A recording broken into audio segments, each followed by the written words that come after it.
Renungan Pagi bersama Allah di Waktu Fajar oleh Ellen G. White, 22 Oktober 2022. Mari kita berdoa.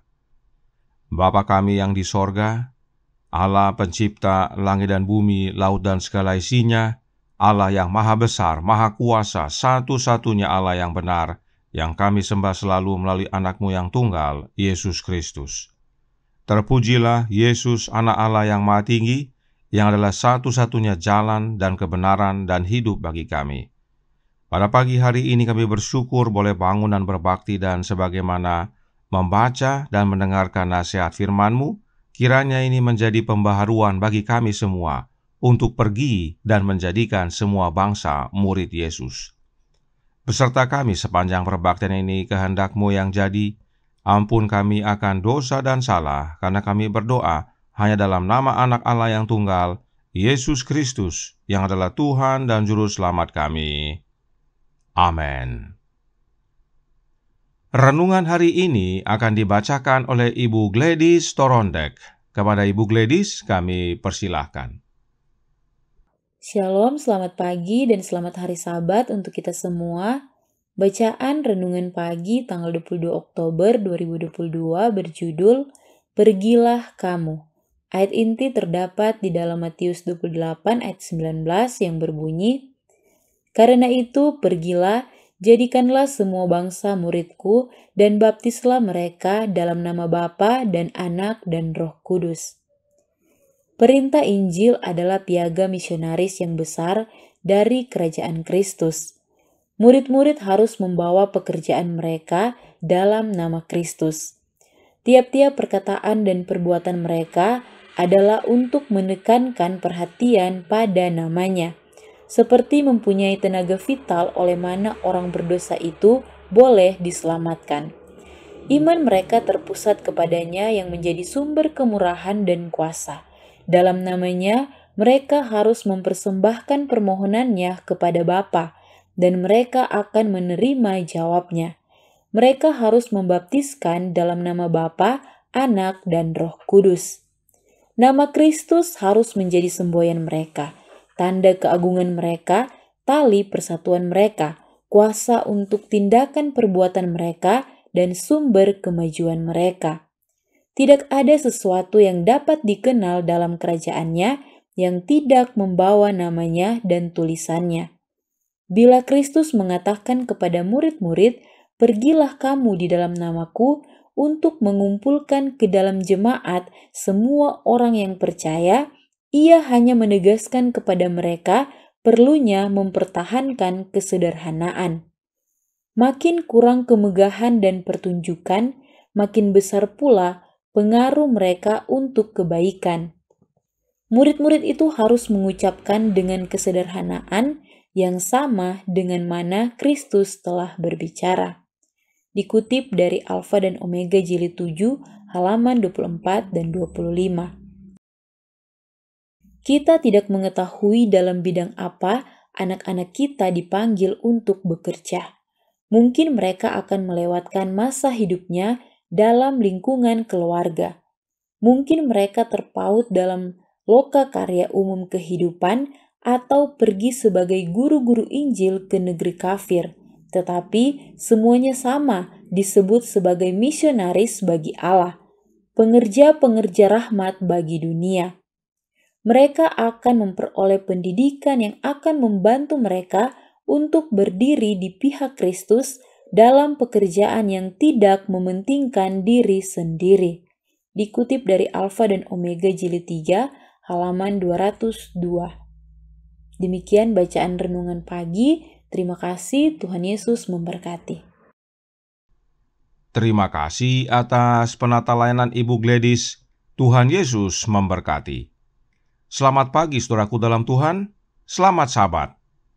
Puji Tuhan atas pekabaran renungan pagi hari ini. Sabat tanggal 22 Oktober tahun 2022 atau 178 tahun setelah kekecewaan besar. Sebab renungan hari ini berkata dalam Bersama Allah di Waktu Fajar halaman 319 paragraf pertama. Berbunyi, "Mereka harus membaptiskan dalam nama Bapa Anak, dan Roh Kudus. Nama Kristus harus menjadi semboyan mereka, tanda keagungan mereka, tali persatuan mereka, kuasa untuk tindakan perbuatan mereka, dan sumber kemajuan mereka. Tidak ada sesuatu yang dapat dikenal dalam kerajaannya yang tidak membawa namanya dan tulisannya. Meskipun Roh Nubuat menyatakan bahwa mereka harus membaptiskan dalam nama Bapa, Anak, dan Roh Kudus, tetapi perhatikan yang ditandai kuning. Nama Kristus harus menjadi semboyan mereka, tanda keagungan mereka, tali persatuan mereka, kuasa untuk tindakan perbuatan mereka, serta kemajuan mereka. Artinya, nama Yesus adalah segala-galanya bagi kita. Dikatakan nama Yesus adalah kuasa untuk tindakan perbuatan mereka.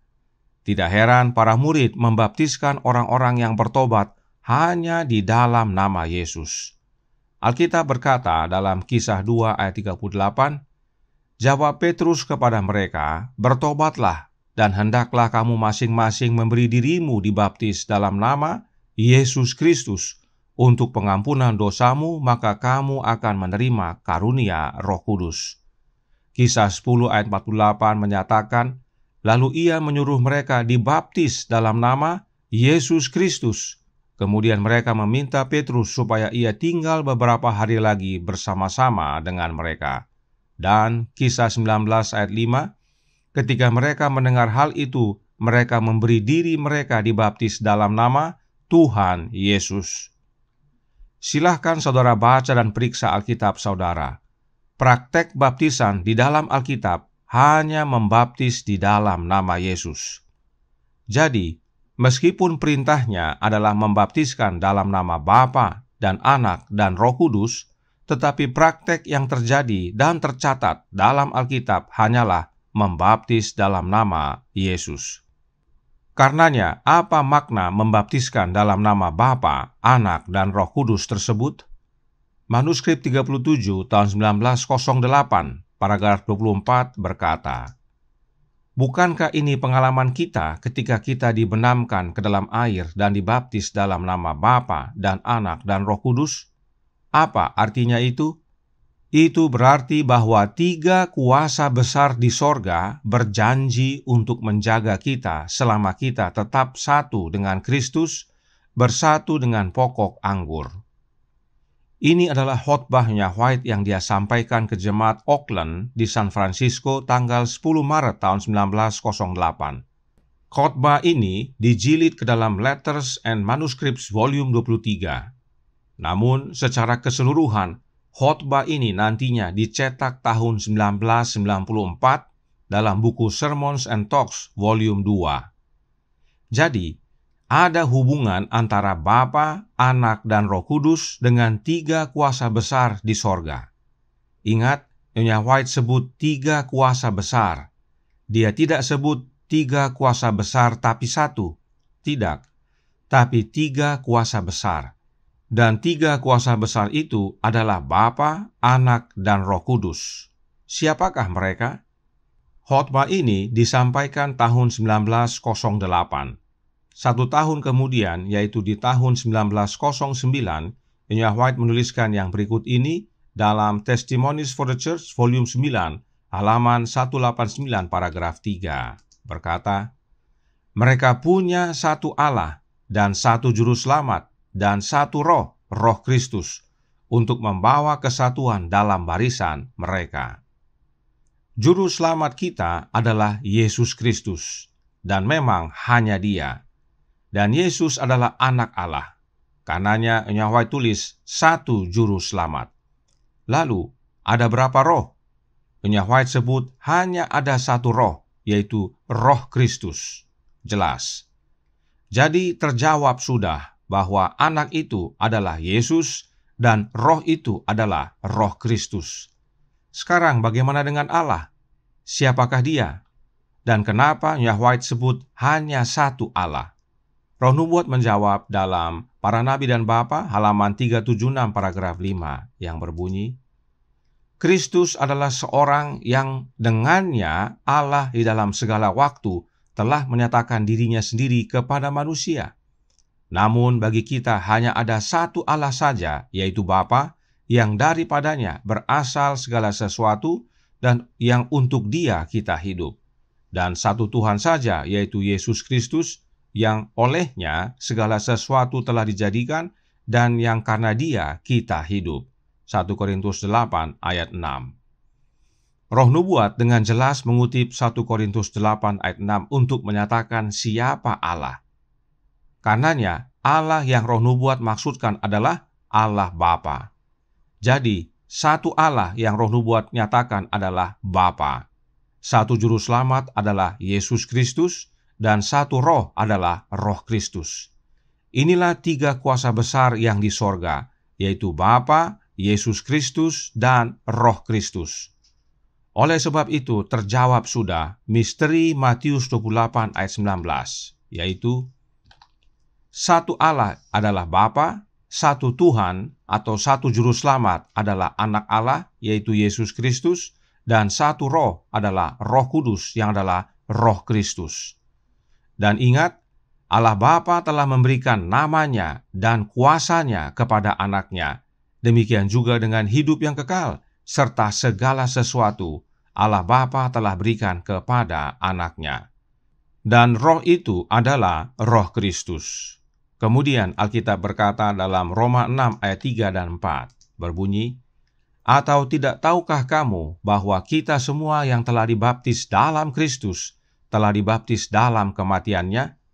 Dengan demikian, kita telah dikuburkan bersama-sama dengan Dia oleh baptisan dalam kematian, supaya sama seperti Kristus telah dibangkitkan dari antara orang mati oleh kemuliaan Bapa. Demikian juga kita akan hidup dalam hidup yang baru." Tidak heran para murid membaptiskan dalam nama Yesus, sebab baptisan itu adalah lambang dibaptis dalam kematian Yesus, supaya sama seperti Kristus kita dibangkitkan dari antara orang mati oleh Bapa. Baptisan itu tentang Yesus. Kemudian Filipi 2 ayat 10 dan 11 berkata, "Supaya dalam nama Yesus bertekuk lutut segala yang ada di langit dan yang ada di atas bumi dan yang ada di bawah bumi, dan segala lidah mengaku Yesus Kristus adalah Tuhan bagi kemuliaan Allah Bapa." Tidak heran tadi Roh Nubuat berkata bahwa nama Kristus harus menjadi semboyan mereka, tanda keagungan mereka, tali persatuan mereka, kuasa untuk tindakan perbuatan mereka, dan sumber kemajuan mereka. Semuanya dan segalanya adalah Yesus di dalam namanya. Sebab memang Allah Bapa telah memberikan segalanya kepada anaknya. Karenanya para murid membaptiskan dalam nama Yesus.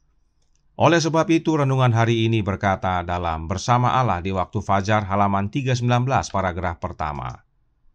Bila Kristus mengatakan kepada murid-murid, "Pergilah kamu di dalam namaku," untuk mengumpulkan ke dalam jemaat semua orang yang percaya, Ia hanya menegaskan kepada perlunya mempertahankan kesederhanaan. Yesus mengutus para murid-Nya di dalam namanya, yaitu nama Kristus. Dan mereka yang pergi menjangkau jiwa-jiwa dalam nama Yesus harus mempertahankan kesederhanaan Kristus. Makin kurang kemegahan dan pertunjukan, serta berbicara sederhana sebagaimana Yesus berbicara. Kita semua adalah juru kabar Yesus.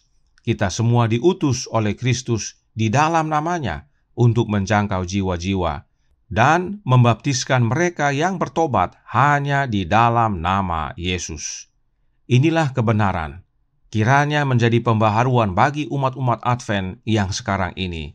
Dan kita semua pergi untuk menjadikan semua bangsa murid Yesus di dalam namanya. Tuhan memberkati, saya bawa dalam nama Yesus. Amin. Mari kita berdoa. Bapa kami yang di sorga, Allah pencipta langit dan bumi, laut dan segala isinya, Allah yang maha besar, maha kuasa, sumber segalanya, yang kami sembah selalu melalui anak-Mu yang tunggal, Yesus Kristus. Terima kasih atas kebenaran yang penting dan indah pada pagi hari ini, bahwa kami diutus dalam nama Yesus, dan kami membaptis di dalam nama Yesus. Sebab itulah yang firman Tuhan nyatakan. Karenanya tolong kami ya Bapa, curahkan roh anak-Mu dalam hidup ini, jadikan kami utusan-Mu ya Yesus, untuk pergi menjadikan semua bangsa murid-Mu, dan membaptiskan mereka yang percaya dan bertobat di dalam nama Yesus saja. Kiranya ini menjadi pembaharuan bagi banyak umat, sehingga banyak yang bekerja dan pergi untuk menjangkau jiwa-jiwa. Sehingga pada waktu Engkau datang yang kedua kali, ya Yesus, banyak yang dapat diselamatkan. Beserta kami sepanjang hari ini kehendak-Mu yang jadi, ampun kami akan dosa dan salah, karena kami berdoa hanya dalam nama Anak Allah yang tunggal, Yesus Kristus, yang adalah Tuhan dan Juru Selamat kami. Amin.